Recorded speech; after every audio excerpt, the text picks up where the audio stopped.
Okay, so I recorded an intro in high quality and it's too long, so this one has to be short. This is my 60s inspired videos, killed two birds with one stone, did the 60s glam, and then I did the Priscilla Presley inspired. So I hope you guys like this. The rest of the video is in HD. So yeah, talk to you later. Bye. Okay, so I'm going to take my Makeup Forever HD foundation.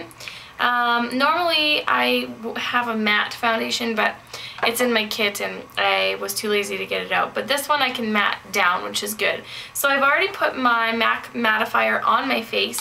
The reason I like having a matte coverage is because in the 60s they didn't do that dewy kind of glowy look. They still had highlight and contour, but they didn't do it with shine or shimmer of any kind. So this foundation is great because it does provide a full coverage, because that's exactly what you want, is that flawless face,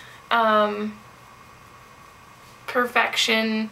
And I want my complexion to be a little bit lighter rather than darker and more tan, just because that's really what was in style then, was a much kind of lighter complexion.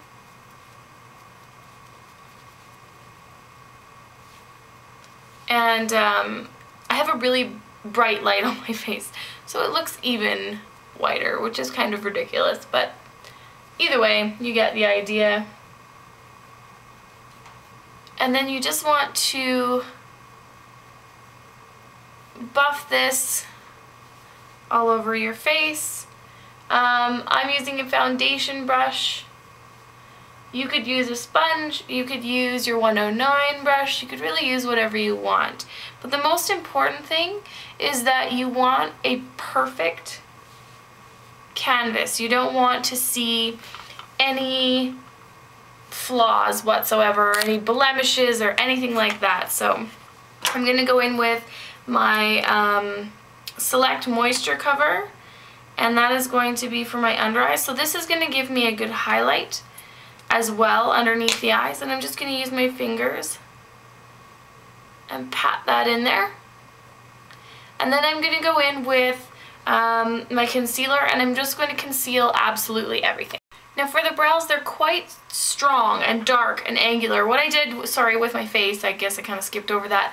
I put my concealer on, and then I put a totally matte powder on. I actually used the Bare Minerals matte, and I just buffed it onto my face to set the makeup. I haven't done blush or anything like that. So I'm going to go ahead with my brows, and I just kind of dip my brush into a couple different colors in the palette. I dip it into a dark one here, and then one that's a little bit more reddy because my hair has a bit of a red tone to it. And I take a really soft brush, so it's quite a soft angle, like that one there. And then what I'm going to do is I'm just going to start creating that shape. Really strong, defined brows. And they had quite an angle to them as well, so you want to make sure that they have that nice defined angle. And they're quite thick, so don't worry about going too heavy on the brow either.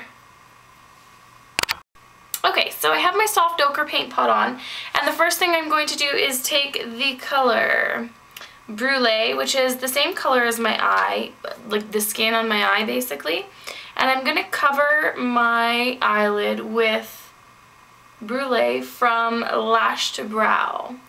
And this is going to give me a really good surface to blend everything on, and it's also going to make sure that my colors don't fade away. As I said in one of my very first tutorials, powder blends better on powder. So if you can, you know, put a good base on that the powder is going to stick to, like a paint pot or your Too Faced Shadow Insurance or Urban Decay or whatever, and then put a powder over top, you're going to have an easier time playing with those colors and blending them. So I'm making sure that my edges are blended, and I also kind of took that color a little bit further out so that when I'm doing the outside edge on this eye, it's going to be a little bit easier for me to manipulate the colors. So then I'm going to take the color Bamboo, which is kind of like a yellowy, orangey brown color. It's not very dark, and I'm just going to take same brush, 217, and I'm going to put this color on my eyelid, and I'm just going to kind of build it up, just kind of tapping my brush into the color, and then I'm going to put it right into this crease area. And the reason I'm bringing it up into that crease area is because I want to create, again, a little bit more area for the color to blend. Because we're putting a really harsh line in there, you want to make it as easy as possible to glide that other brush in there so that you're not going to have this like dotty, like stretched out, really hard line, if that makes sense. That didn't really make sense, but I hope you guys got it. Then what I'm going to take is the first brush I'm going to use a few different brushes to do this line. There is a reason, and I got some mascara there. There we go. Anyway, so I'm going to take my brush here and I'm going to take the color Espresso. It's more of a green yellow brown rather than a red brown, which is kind of the colors that we're going for, those more yellows. And I'm using all matte colors as well because, again, with the 60s it's just a little bit better. But this brush is the 226. It's got that little bit more of a point to it, so it's going to be a little bit more exact but not quite as harsh as the next brush that we're going to use. So I'm actually just going to draw this line, and basically I'm just taking it into the crease of my eye and a little bit higher. This is an interpretation of banana liner basically, but it's not going to be as, you know, harsh as banana liner because this is my interpretation of a 60s look. So 60s with a modern twist. Now the advantage to using a brush that's a little bit softer at the beginning is that you have a little bit more mistake room. You know, if you kind of put it in the wrong place or something like that. So I just kind of pop that color in there. Then I take my 217 and I'm actually going to blend it out on the above part of the eye. And the reason I'm doing that again is because it's that interpretation of the look. I don't want the line to be too harsh, but I also don't want it to be completely gone and, you know, not there at all. So then I'm going to take my little pencil brush, if you have a Sigma brush or any pencil brush will do, and I'm going to get that same color Espresso on there. And this line we're going to kind of fuzz and fade it out a little bit as well. But and I'm going all the way into the eye and then all the way out. And you can bring it down really as far as you like. And we're just kind of darkening that up to give you a really good idea of where that line goes. Now I'm going to take my 217 again and just kind of blend out all those harsh edges, but so that there's still a really definite line there. Then the next color I'm going to take is Blank Type. You could use vanilla, but it does have a little bit of shimmer. Blank Type is totally matte. Same brush again, and I'm going to pop this underneath the brow, and it's kind of going to be my highlight color all the way in to the inner corner of the eye. And that's kind of going to be my blender color. Now I am going to put a lighter color on there, but I'm going to wait till after I do my eyeliner, which you may be thinking, why? That seems a little silly, but you will find out.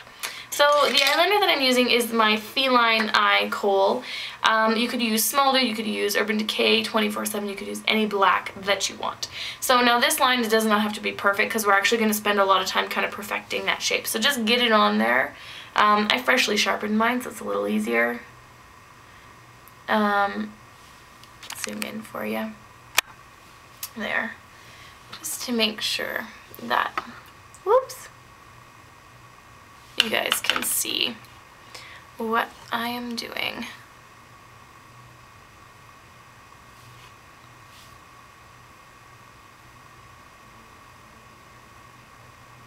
Mostly you just want a good base.